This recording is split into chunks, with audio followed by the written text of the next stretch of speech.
मी अर्चना बालाजी पार्शेवार, वय 50, राहणार सोनपेठ, जिल्हा परभणी. अंबज्ञ भगवद्गीता वृंदतर्फे बोलत आहे. अनुराधाताई राज्याध्यक्षांनी खूपच स्तुत्य उपक्रम सुरू केला आहे मनाचे श्लोक जागतिक स्पर्धेचा. त्यामुळे सर्वांच्या मनाचे रामदास स्वामींना लिहिलेले श्लोक वाचन होईल, मनन होईल, स्मरण होईल, चिंतन होईल आणि अनुकरण होईल.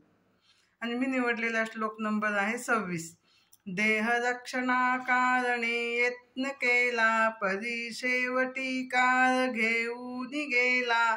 करी रे मना भक्ती या राघवाची, पुढे अंतरी सोडी चिंता भवाची.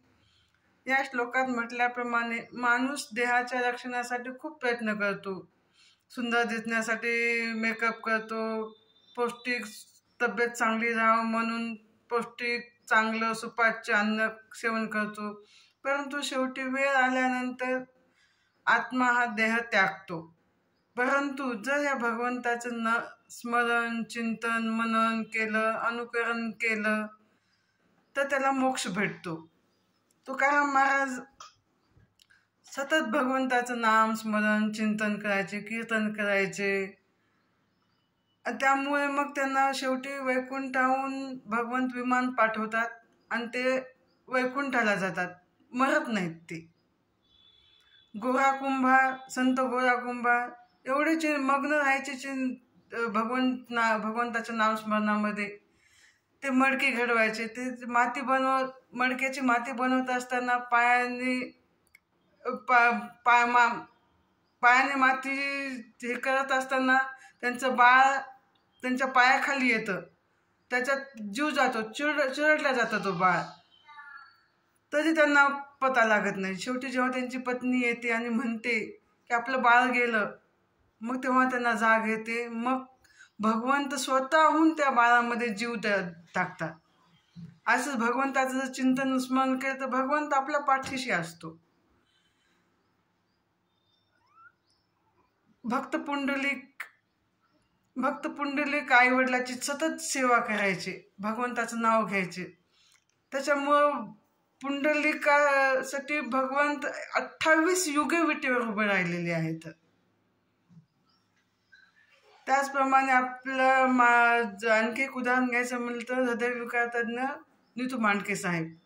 त्यांनी हृदयाचे ऑपरेशन करून हजारो लोकांना जीवदान दिलेलं असतं. त्यामुळे भारत सरकार त्यांना पारितोषिक द्यायचे आयोजित करतात. ते पारितोषिक घेण्यासाठी जात असताना विमानाने जात असतात.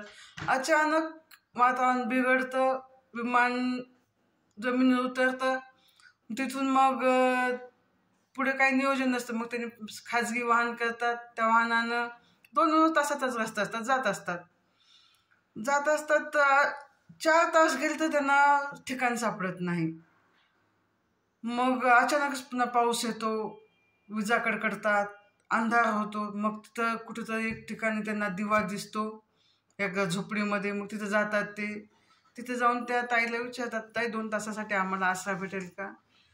त्या ताई पण धार्मिक असतात, देवाचं नाम स्मरण चालूच असतं होतं त्यांच्या तोंडामध्ये. मग ते त्यांना अतिथी देवो या उक्तीप्रमाणे त्यांना घरात बोलवतात, त्यांना आसरा देतात, त्यांना चहा पाणी देतात, चहा करायला जातात. पहिला चहा करतात, परत देवाचं नाव करतात, चहा ठेवतात, देवाचं नाव स्मरण करतात, तल्लीन असतात. त्या नादामध्ये त्यांचा चहा करपतो. मग ते नीतू मांडके साहेब म्हणतात, ताई एवढी तू का तल्लीन झालेली आहे देवामध्ये? त्या देवाने तुझ्यासाठी काय केलेलं आहे? झोपडीत तर राहते. तर ती म्हणते, माझा मुलगा हृदयविकाराने ग्रस्त आहे, त्याचं जर ऑपरेशन नाही झालं तर त्याचा प्राण जाईल. म्हणून पण माझ्याकडे पैसा नाही, पण ह्या सगळंच नियोजन तो भगवंतच मला तारणार आहे या संकटातून. तारणार आहे म्हणते. मग तेव्हा नीतू मांडके साहेबांना कारण त्यांचा विश्वास नसतो, देवावर नसतो, फक्त त्यांचा विश्वास कर्मावर असतो. त्यांना तेव्हा कळतं की अलीकडे हा देवच ऐकतो, आपल्याला ह्याच्यातून संकटातून सोडणार आहे. म्हणून मग ते दुसऱ्या दिवशी हॉस्पिटलला गेल्यानंतर त्यांना बोलवतात आणि त्याचं विनामूल्य ऑपरेशन करून देतात. त्याचप्रमाणे भगवंताने गीताच्या 18व्या अध्यायात म्हटलेलं आहे, सर्वधर्मान् परित्यज्य मामेकं शरणं व्रज अहं त्वा सर्वपापेभ्यो मोक्षयिष्यामि मा शुचः. त्याप्रमाणे भगवंताला शरण गेलं पाहिजे, तोच तारणार आहे. जय जय रघुवीर समर्थ.